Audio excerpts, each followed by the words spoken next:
കോഴിക്കോട് വടകരയിൽ വിവാഹ വീട്ടിൽ നിന്ന് സ്വർണം കവർന്നു. പടിക്കൽ താഴെ പ്രകാശന്റെ വീട്ടിലാണ് മോഷണം നടന്നത്.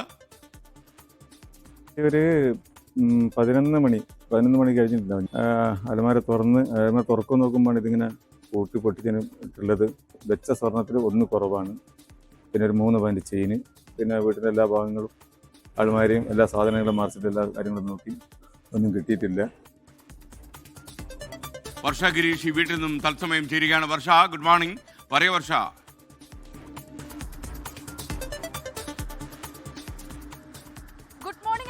ഇക്കഴിഞ്ഞ ചൊവ്വാഴ്ചയാണ് വടകരയിലെ വിവാഹ വീട്ടിൽ മോഷണം നടക്കുന്നത്. ഇന്നലെയായിരുന്നു ഈ പടിക്കൽ താഴെ പ്രകാശന്റെ മകളുടെ വിവാഹം. തുടർന്ന് ചൊവ്വാഴ്ച അതിനോടനുബന്ധിച്ച് തന്നെ ഒരു DJ പാർട്ടി ഉൾപ്പെടെ നടന്നിരുന്നു. ഇത് കഴിഞ്ഞ് രാത്രി 11 മണിയോടെയാണ് പ്രകാശൻ ഈ വീട്ടിലെ അലമാര നോക്കുന്നത്. അപ്പോഴാണ് അലമാരയിലെ പൂട്ട് തകർന്ന നിലയിൽ കാണുന്നത് എന്നാണ് അദ്ദേഹം പറയുന്നത്.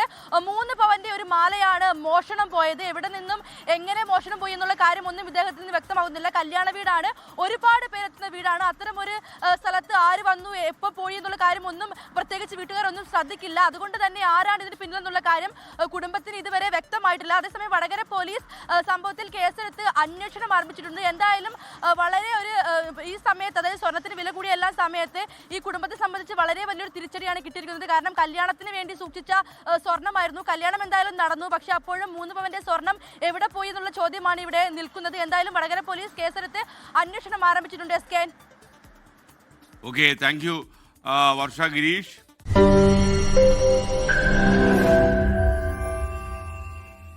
ലോകത്തെവിടെയായാലും ഏത് സമയത്തും 24 വാർത്തകളും ഓഗ്മെന്റഡ് റിയാലിറ്റി പാക്കേജുകളും എക്സ്പ്ലെയിനറുകളും വിശദമായി കാണാൻ ഞങ്ങളുടെ YouTube ചാനൽ നിങ്ങൾക്ക് സബ്സ്ക്രൈബ് ചെയ്യാം.